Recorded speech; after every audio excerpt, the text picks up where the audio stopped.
škodlivosti, výšky rizika, ich zaraďujeme do takých, povieme, komplexov a máme fialový, červený, oranžový, zelený. Čiže tieto komplexy, v nich sú zaradené baktérie podľa toho, ako dokážu nám škodiť. Čiže najhoršie, najviac škodlivé baktérie sú baktérie červeného komplexu. Tie spomínam ako prvé, pretože sa vyskytujú v našom organizme najčastejšie. Vidíme ich najčastejšie pri parodontitíde, ale aj pri iných celkových ochoreniach, ako je napríklad cukrovka, reumatoidná artritída, kožné ochorenia. No a patrí tu Porphyromonas gingivalis, Treponema denticola, Thananerella forsythia, do fialového Filifactor alocis, potom je to tzv. Fialový komplex a tam patrí agregáty Actinomycetes comitans. Agregáty baktér Actinomycetes comitans nám škodí tým, že on priamo vylučuje tzv. Leukotoxín a ten leukotoxín nám zabíja leukocity. Preto sa tak volá. To znamená, že my na povrchu vôbec nemusíme vidieť, že je tam zápal.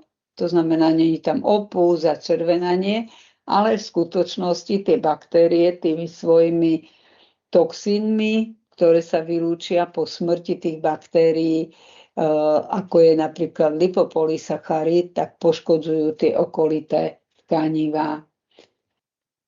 Čiže keď sa bavíme o imunite, môžeme si ju rozdeliť na špecifickú a nešpecifickú. Nešpecifická imunita je tá imunita, ktorá je vrodená. Špecifická imunita je tá, ktorá je získaná a tu najdôležitejšie sú práve tie T a B lymfocyty. Z tých musíte vedieť, akú funkciu má T, ako sa dokáže diferencovať na ten zabijak, na helper, to je pomocný, hlavná funkcia je regulačná.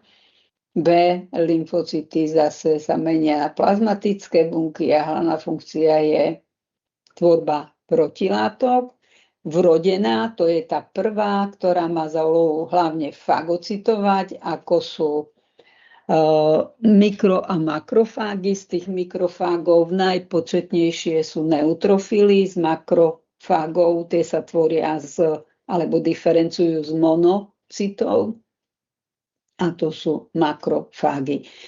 Druháci, vy musíte aj vedieť, makrofág podľa toho, v ktorom tkanive, kde sa nachádza, má aj svoj špeciálny názov. Napríklad v pečení makrofág sa volá Kupferová bunka. Keď je v kosti, tak sa nazýva osteoklast. Čiže aspoň ten osteoklast, aby ste vedeli, čiže tvorí sa z monocitu, dostáva sa do kostného tkaniva a tam sa potom mení jeho názov. Nie monocit, ani nie makrofág, ale je to osteoklast. Čiže je to isté, ale na základe toho, akú má funkciu, tak hovoríme o osteoklastoch. No a aké môžu byť poruchy? Poruchy môžu byť vrodené, poruchy môžu byť získané. To znamená, vrodená porucha je porucha, s ktorou sa pacient narodil. To znamená, že získal od rodičov nevhodné gény. Získané poruchy sú tie, ktoré vznikajú v priebehu života. To znamená, že napríklad po podávaní obrovského množstva antibiotík a po ožarovaní pri nejakej dlhodobej chemickej látke, napríklad aj pri fajčení vznikajú poruchy získané. Najčastejšie formy obrany sú zápal, alergická reakcia, nádor, autoimunitné ochorenie, to patrí k forme obrany ale je to zlá tá obrana. Čiže bude znížená, zvýšená alebo proti vlastným tkanivám. No a potom následky sú buď lokálne, potom to môže byť celkové ochorenie a genetika.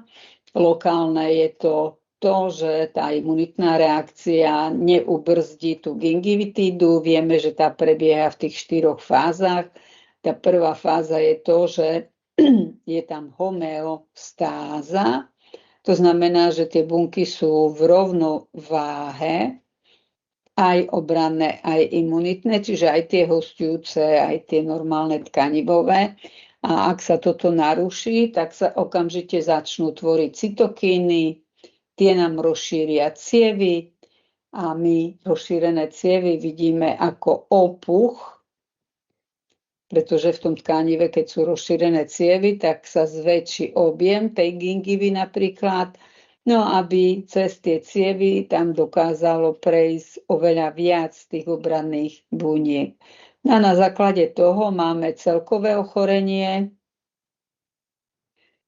pretože všetok ten odpad, ak nie je zlikvidovaný v tom parodonte, tak cez tie poškodené tkanivá sa ten odpad dostáva po exocytóze do celého organizmu. No a vrátime sa na začiatok, čiže povedali sme si, že máme neimunitnú a imunitnú obrannú reakciu, ktorá je pasívna alebo je aktívna.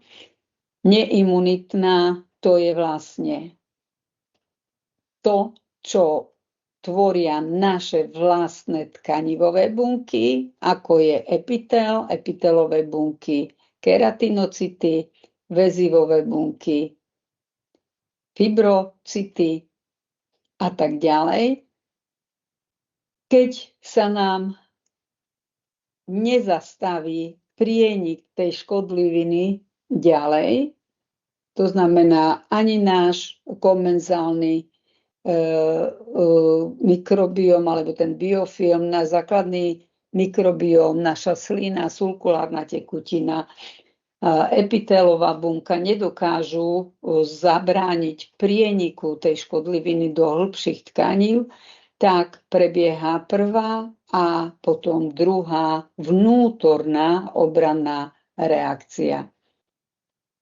Čiže stále si to treba predstaviť, ako máte v knihe s tými modrými písmenkami tie hradby a ten prienik toho do nášho organizmu.